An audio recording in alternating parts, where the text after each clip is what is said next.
as all that was developing, what was going on in your mind as an expert in the field? Were you watching it closely? Because obviously, then you have your military background, so now you heard things about invasion and stuff like that, Right, and right, right. and whatnot. So, what was going on in your brain as all of this was continuing to develop? Welcome to the Business After Hours, where the ties loosen, the suit relax, and we talk business without the boardroom. Grab your favorite drink, kick back, and let's dive into the world of business after hours. All righty, welcome back to another episode of the Business After Hours podcast. Here with my co-host Jared and our guest David. How are you gentlemen doing today? Great. It's Glad to be here. almost Friday, right? Yeah. It is almost Friday. Well, today's a topic that I think we'll all find fairly interesting, given your expertise. So, if you want to go ahead and give us a little bit of background about yourself. Yeah, terrific.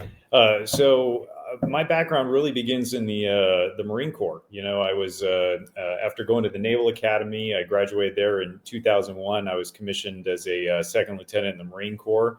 And then maybe about 6 months after that happened, 9/11 occurred. So my plans of floating around the Mediterranean changed very quickly. And I knew I was going to Afghanistan and followed by Iraq. So ended up doing 4 tours in Iraq and 1 in Afghanistan.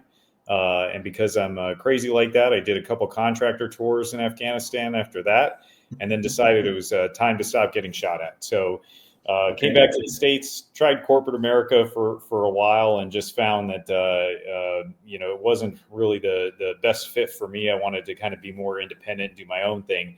And so through my war experiences, I had quite a bit of PTSD.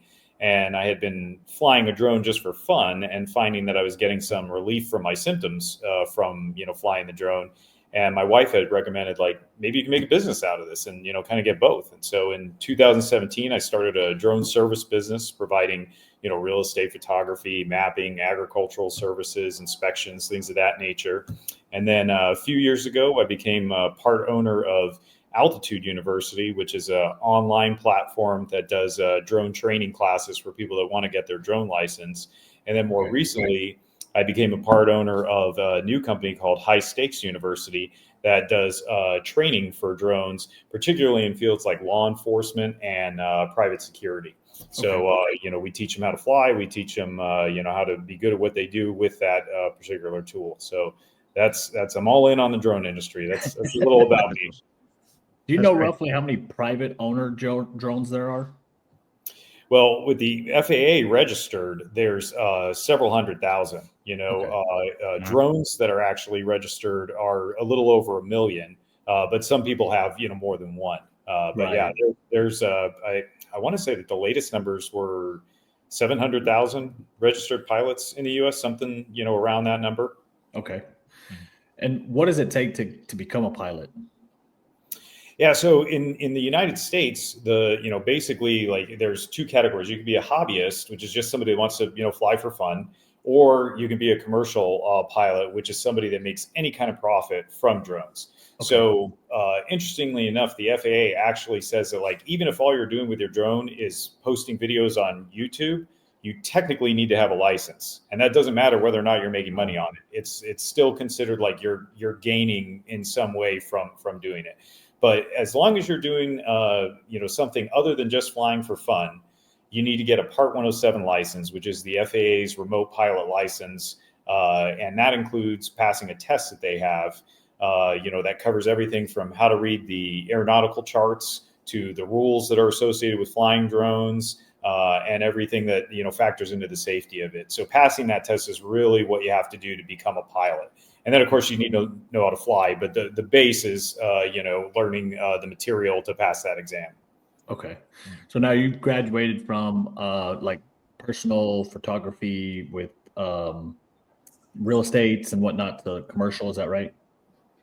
Well, that's all, considered commercial. Okay. Yeah. So within the drone industry, you have, there's just all kinds of things, people do as a commercial pilot. So, like, some of them are focused on real estate photography. Some will do inspections of industrial things, like pipelines or wind turbines. You have, like, a whole agricultural component where the payload, the special camera on the bottom of the drone can actually do things like determine the nitrate levels in the soil, or if any plants have diseases on them, just by flying over and processing the data. You can do mapping, a lot of the construction industry, mining industry, so there's just a wide range of things you can do with it, but it's all lumped into the commercial, world. As long as you're flying a drone that's under 55 pounds, which is a pretty big, drone, it's all considered commercial work. How big do these drones get?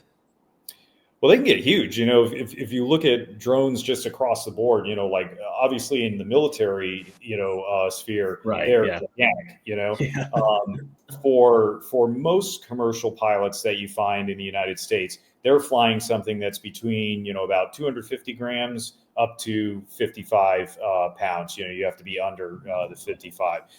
That's a pretty big drone. So like in my business, for instance, the vast majority of this stuff that I fly isn't going to be more than 5 pounds, and that can do all kinds of stuff, so it really depends. Once you get past 55, now you're talking about different types of license, whole new set of rules that apply to you. The drones have to have special certifications and whatnot. So the vast majority of people that are commercial pilots are flying within that, barely 250 grams to, 55, just under 55. Okay. No. And then how I think it was around 2016, 2017, and that time frame, I believe, is when the drones like really kind of started taking off. Like DJI came out, really good drones that came out, and I figured that they would have taken off a lot more than what they have, which I'm kind of surprised they haven't. Any reason why? Is it cost? Is it just I think that the technology is held back to some extent by the regulations. Sure. So the FAA has, all the governments over anything that goes into the air. That's all federal space, and that's their, mandate to be in charge of it. And so there's a lot of applications that I think are, what people who want to really jump into the drone industry would like to see, that the regulations just hold back. So one, for example, is, as a commercial drone pilot, you must always maintain a visual line of sight with the drone. So you cannot use binoculars or any kind of other aid. You have to be able to see that drone at all times. Wow. That can probably get about a mile away before you're really stretching whether or not you can see even, like I have 2015 vision, and like if you're at a mile, like it's pretty hard to see that little tiny thing. So when you look at some applications, like if you were doing like pipeline inspections, it would be nice if it could go 20 miles out and inspect something, so you don't have to, keep moving every time. Right now, the regulations don't allow that without some kind of a waiver. So I think that there's, as that kind of stuff evolves, which the FAA is looking at probably maybe 2 years from now or so, opening that up, more, you'll get wider adoption on that. So I think in a lot of cases, one, a lot of people don't realize all the applications that drones are being used for, that just kind of like disappears. Like drones have actually been used for things like organ transplants, like moving the organs from one hospital to another. They transport vaccines, they deliver stuff from Walmart, there's all kinds of stuff that happens, and a lot of people just don't realize it's going on around them. But I think that there would be like way better adoption if the rules were like a little lessened, but that's a balance that the FAA has to make with regards to, the safety side of it. What about like the state regulations? Because I know like here in Texas, like you're not allowed to use drones for like hunting operations or anything like that. Like, do you think that will eventually change? Because I don't really see the issue, other than them trying to say that it's an advantage while hunting. Yeah, every state's different. There's the federal law that really mandates like what's going on within the airspace, but then state and local governments, can all put in their own, 2 cents of anything more specific. And it really comes down to that particular area, what their feelings are on stuff. I think that technology has been well proven to be safe and reliable and efficient in most cases, especially if it's being used properly. So the vast majority of things that have not, gone well have been a result of operator error as opposed to like the technology failing. But I think a lot of it's perception. Like I live in San Bernardino County in California, which is the largest county in the country. And they have a very anti-drone policy as far as like law enforcement, so they don't want to mess with it. And their main concern is privacy. They don't want to deal with lawsuits from people saying that, the drones flying overhead violated their privacy or whatnot. But then, counties right next to it are all in on drones, so it really comes down to, the climate in the area and, what the people want that are in charge, as far as their comfortability with the technology. The technology is insane. There was one time I was coming home, and on the side of the highway, there was like this light fixture. I had no idea what it was.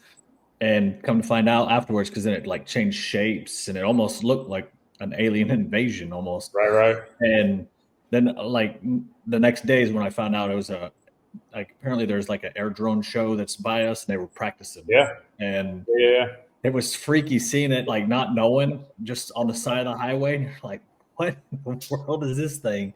And then I see like some of the sports teams are using it now, and some of their celebrations and whatnot. So it is really cool what the drone technology has gone to.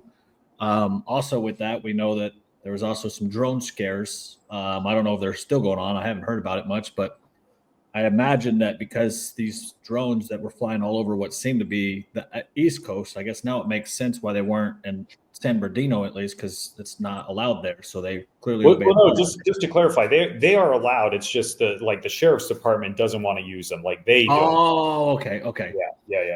Yeah, because they weren't really even on.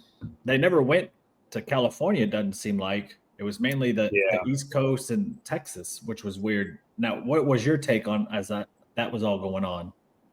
Well, I think a lot of it is anytime people aren't familiar with a technology, there's always the chance that there's going to be like a little more oomph put into the situation than there really is. And so I think, when you look at like what the FBI said and what the, FAA said, most of the stuff that was investigated showed that it was the observer misidentifying a drone, that it was an aircraft, not, or a crewed aircraft versus, a drone kind of thing. And in a lot of cases, I think people don't realize, what a drone pilot is allowed to do. Like a lot of people have misconceptions where they'll say, well, drone pilots can't fly at night, so it must be something, shady going on. But that's not true. Drone pilots can fly at night. That is totally allowed as long as you're following the right rules and, have the proper lighting and so forth. But it's a lot of that kind of stuff that, ends up being an issue. And as all that was developing, what was going on in your mind as an expert in the field? Were you watching it closely? Because obviously then you have your military background. So now, you heard things about invasion and stuff like that and whatnot. So what was going on in your brain as all of this was continuing to develop? Well, curiosity always, has me interested in anything, drone related. But like you said, with my military background, some of the stuff like the Iranian motherships and all that, I just had to laugh at that because it's just there's so many holes in that, kind of like accusation. It's just it wouldn't happen, So it's just for me, it was more of like a curiosity, an interest. And then the other part was, with high stakes university, since we're focused so much on like law enforcement and security, it was thinking about it from that angle. Like, okay, well, if I was, a police officer responding to this, do I have the proper training to know, I'm looking at that's a drone. I'm looking at that, this is, crewed aircraft. And then the other thing that I thought a lot about is, what do I tell people that ask me, what you should do in that situation? Because I've had plenty of times where I'll go flying and I'll hear somebody say like, I'm going to shoot down your drone or whatever. And it's like, I've had many times where, somebody comes up to me, with like a rifle or something. And they say, like, you're not allowed to fly. And I have to explain to them like, I am allowed to fly. I'm a federally licensed pilot and I'm flying legally. This is what I'm doing. You can ask any questions. And, if law enforcement comes, they're going to say the same thing. And usually just communicating it, they'll be like, oh, wow, this is really cool technology, and all that kind of thing. Luckily, I've had a weapon pointed at me far too many times, so it doesn't jar me at all. But, a lot of times I think that it's just you have to look at what do you do when you come up to a situation like that. And so with the drones popping up in New Jersey, that was my thought is, if I'm, an officer on patrol and I get called into that drone thing, do I have the proper training to talk to them and say, what do I do to de-escalate this? Sure. What do I do to report it? Can I, people are shining lasers and, things like that. Totally illegal, violation of federal law, so it's it made me think of like, hey, this is something that we should, put out with high stakes university is to really say, that kind of information needs to be out there so people know, how they can respond legally to that type of situation. Sure. So how do like a police department, sheriff's department, get drones involved without risking, privacy for their, population? Well, different areas will have a different definition of what exactly that means. But I think that the gut feeling that you would want to have is like, if you were in the position that a person with a drone over them is in, would you feel like your privacy was being violated? So, Sure. Case in point, let's say there's a traffic accident and a law enforcement agency wants to fly a drone over that. And they're, mapping it for forensics and, trying to call in officers to, assist and EMT and whatnot. I think most people would say that's not a violation of privacy. If on the other hand, you were in your backyard, swimming with your kids in the pool and the drone's just hovering at 10 feet above you, most people I think would say that's a violation of privacy. Oh, yeah. Yeah. So I think that, for law enforcement, it really comes down to saying, what would be a reasonable amount of privacy that people would be expecting to have. And if you do need to go into that area, let's say, a criminal is running away and they're hopping fences and, you need to fly out for that reason, then it's always best to have open communication and say, here's what we're doing. We are doing this because of this. And I think, at least in my experience, the vast majority of people, when you're open about what you're doing and they can ask the questions and you're, having a positive interaction with them, most of them, even if they come in hot, are very, cool and fine about what you're doing once they realize, you're not doing something shady. No, that's great. What's the business side of this thing like for you? As far as how it operates or whatever? Yeah. Well, as a commercial pilot, there's really like two paths you can go. You can be an independent, freelance contractor as your own company, and then you can also be hired by a bigger company as their pilot. So Okay. That's much more, the working for a bigger company is like a much more traditional route where you're getting like medical benefits and 401k, and you have set hours you work and whatnot. As a freelance commercial drone pilot, or if you're a sole proprietor running your business, you really have the freedom to choose what gigs you want to do, when you're going to work, and thankfully, it's a fairly lucrative industry. I would say even if you were like just starting, you're at least making $50 an hour at a minimum, and I would say that the average is probably closer to 150, 200 an hour as a freelancer, so you can have, a single day where you're easily clearing, several $1,000s, and with that kind of income for most people, you could say, I'm only going to work 2 days a week or, whatnot, and be pretty happy with, where you're at. And on the flip side, you could say, hey, I want a hard charge and retire at, 30 or whatever. I'm going to just do 6 days a week at this and make some money, So, it really depends on like how much you want to be into it and which path you go, as far as like a drone operator side of the business. And for you, like, how hard was it when you first got started to get like the first client or first couple clients? How hard was that for you? It was a little tough because, I was at the time living in a very, very rural area of Montana that had, maybe 5,000 people in it. And drones were just starting to come out. I started my drone service business in 2017. And so there was a lot of skepticism over like, why would I need that? And so, it was the area was very dependent on agriculture. And there just wasn't like a lot of buy-in to the technology, so it took a little while to kind of get people understanding, that what you could provide and why that was beneficial. And, because it was so new, a lot of it seemed more like, pseudoscience than science when you try to say like, but I'm telling you, I can, fly over this area and count your entire herd so you don't have to do it, manually or whatever, and it would be like a little like, that's great. I'll do it the way that I've, always done it. But, once you started breaking down that barrier and certainly once I moved back to California, then everybody's, sees it, particularly in areas like real estate. That's like one of the easiest places to get into because everybody who sells a house knows, I think the National Association of Realtors has houses with aerial photography sell it's something like 60% more Correct. than ones that don't, Yes. Yeah. So it's one of those things where it sells itself, Yeah, no, and what can, like, for a good beginner drone, what do they usually cost? What's and then how from that drone to like your drone, what are the cost differences on those? Yeah, the cost really comes down to what the end use is that you want. So if you're doing something like where most people start out at commercial real estate, you can get a drone that's probably $600 that'll be more than capable of doing what it needs to do. It won't have all the bells and whistles of a more expensive drone, but it'll certainly be enough to capture basic real estate photography.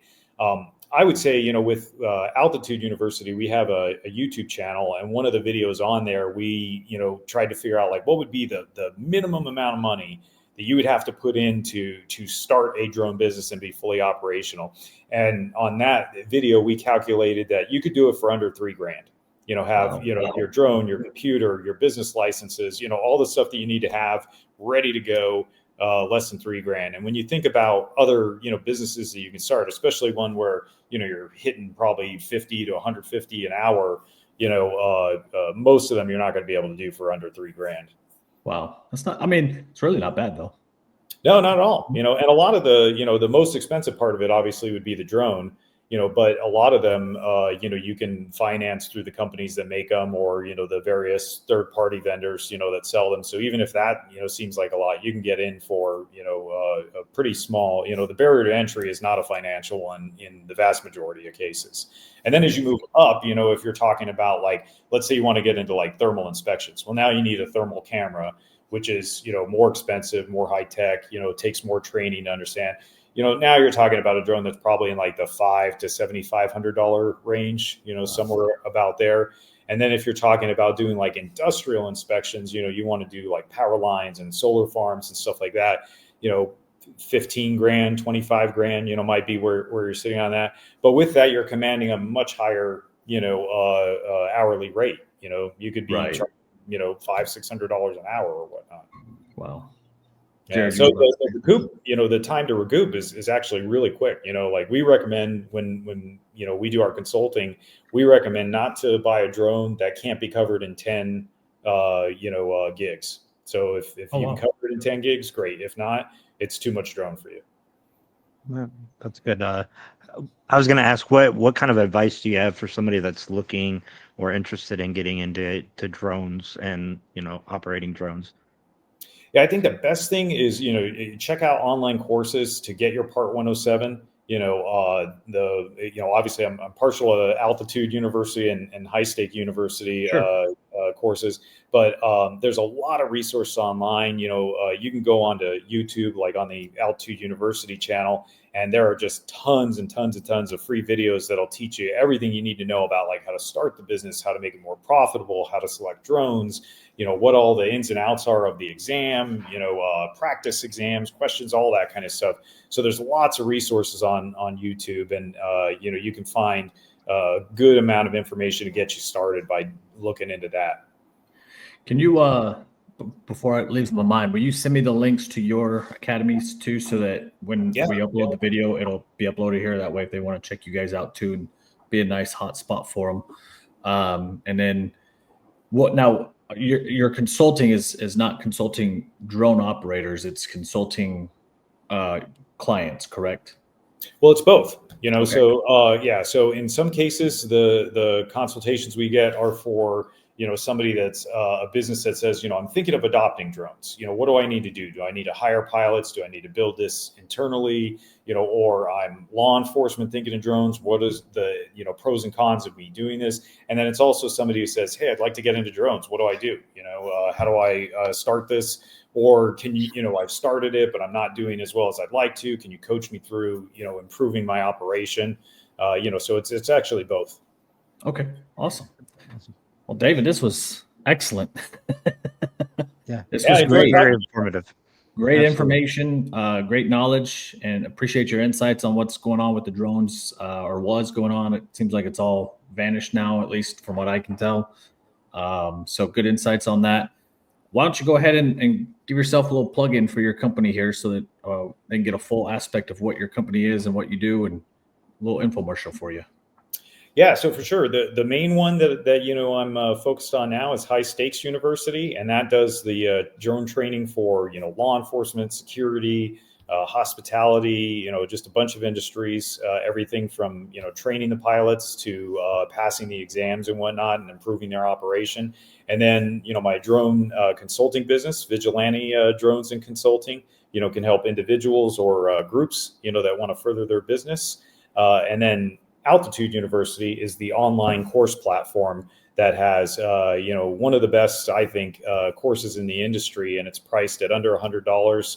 That gives you everything you need to pass the Part 107 exam and join the commercial drone industry.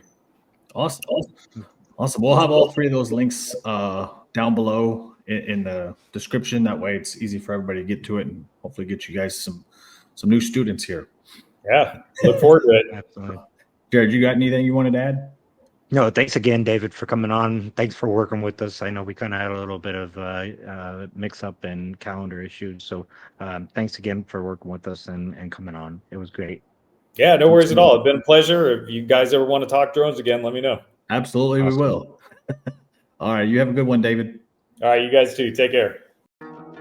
Welcome to the Business After Hours, where the ties loosen, the suit relax, and we talk business without the boardroom. Grab your favorite drink, kick back, and let's dive into the world of business after hours.